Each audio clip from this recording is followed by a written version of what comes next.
Hello, it's Joy Holden again, and I'm here today to talk to one of the amazing volunteers at Envision, and this is Cath. So I'm asking Cath today about her experience at Envision and the work that she does and the friendship she's made. So Cath, how did you come to be a volunteer at Envision? Well, it's going back many years. I've always supported Envision when I used to take mumsies out all over the place. So we came to the fairs, supported the fairs and anything that was going on.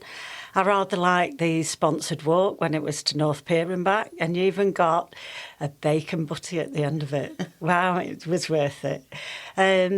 And then some years later, when Mum became poorly, she needed really to go into a home, and she didn't want to. She wanted to go home. And the only place she would come to was Princess Alexandra.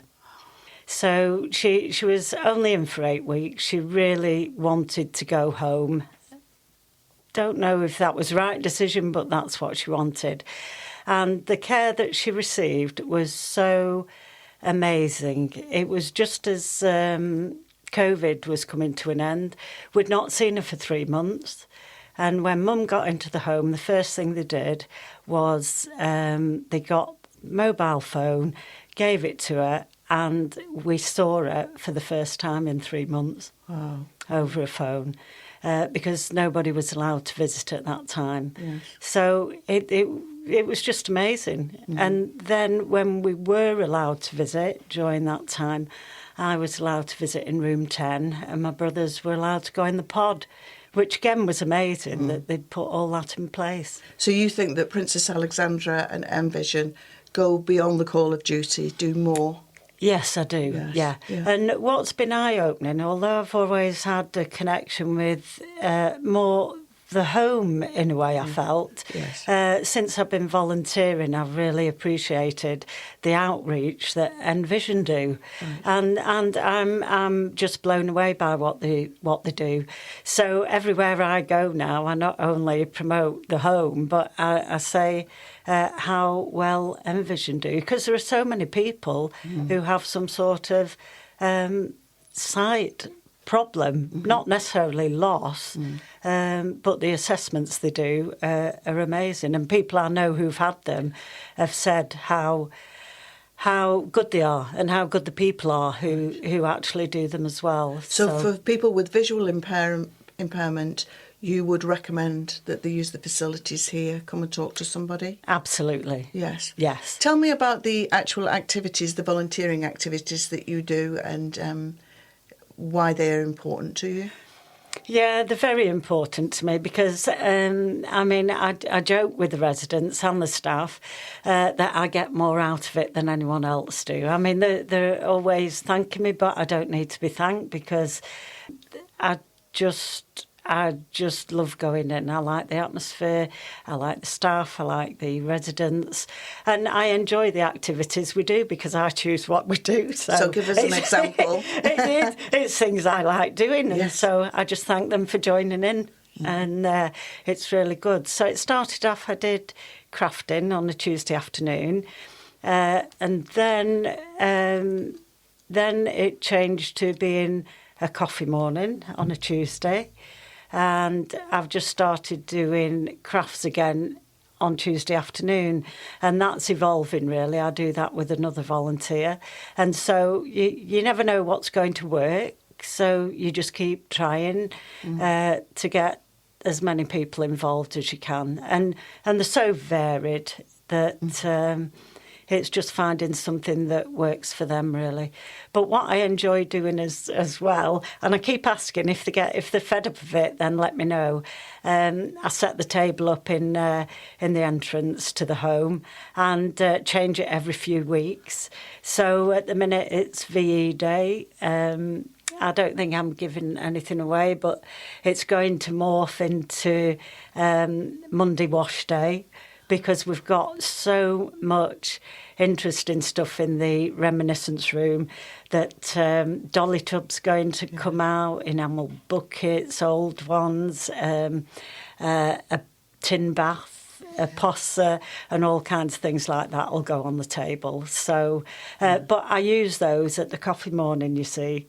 So we did the tin bath on Tuesday, brought that out, put one of the dolls in, and so we're talking about expressions that people use and what they mean, you know, like don't throw the baby out with the bathwater, things like that, and working out what it meant. Yeah. So the dolly tub will come out next Tuesday, and then I'll change the table. So, and then I've got lined up, I do like to be beside the seaside, which is obviously popular here. Yeah. What do you feel the positive effect is on the residents and clients here? What do they get out of these voluntary activities that are offered such a wide range across the board?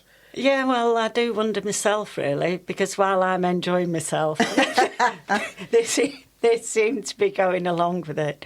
And I always thank the residents for coming along on a Tuesday morning. And I say to them, well, thanks for coming, otherwise I'd be here by myself. But they always, they must enjoy it. They say they enjoy it. Yes. And they keep coming early to get a good seat. So, I do think they enjoy it. Because I do like to taper it to what they like, because I do know them a bit by now. Yes. But it's always nice to get new residents coming as well. Yes. But the staff say that on a Tuesday morning it's good because they can get into and do the job. Yes. Like they've got paperwork to do, so it might give them time to do that. The housekeepers, they can get into the rooms without people being in the room, so it gives them better access to So there's a good relationship between the established staff here and the volunteers in helping each other out. Yeah, That's interesting. I think so, yeah. I just think the staff are marvellous with what they do. They're so caring to the individuals. The residents. There's nothing's too much trouble. It's lovely. Talking about volunteers, obviously you're very committed and enjoy your role here. What skills do you feel volunteers need to have? That's an interesting one. I think they've got to enjoy, certainly being in the care home. They've got to enjoy being with older people and appreciate where they are at their time of life and what their needs are. Patience, that's a good one. And just being aware of how best to treat and be with the residents, but also the staff as well, because they've got a difficult job. Sometimes I think, well, I might be in the way, so I do ask if I'm in the way, just tell me to move or That's do a really whatever. important insight that you've given to people who are volunteers, I think. That's quite a sensitive response and very useful. If someone was at home now thinking, I don't know whether to volunteer at Envision at Princess Alexandra's home, what would your advice be to them? My advice would be give it a go, because you don't know till you try it. And Jane is a really good volunteer coordinator. She's really supportive, and if something didn't work out, you try something else, because you don't know until you try. You don't know. I mean, my role has changed over the years, and that's quite nice as well, because it evolves, so it makes it more interesting anyway. And just everyone's got skills that they can use, and use the skills you've got and enjoy it. If you enjoy it yourself, then people go along with you. Cath, thank you so much. That was really interesting, and it also showed what a caring person you are. But I think you've given real encouragement to potential volunteers. Thank you, Cath. Thank you, Joy. Thank you.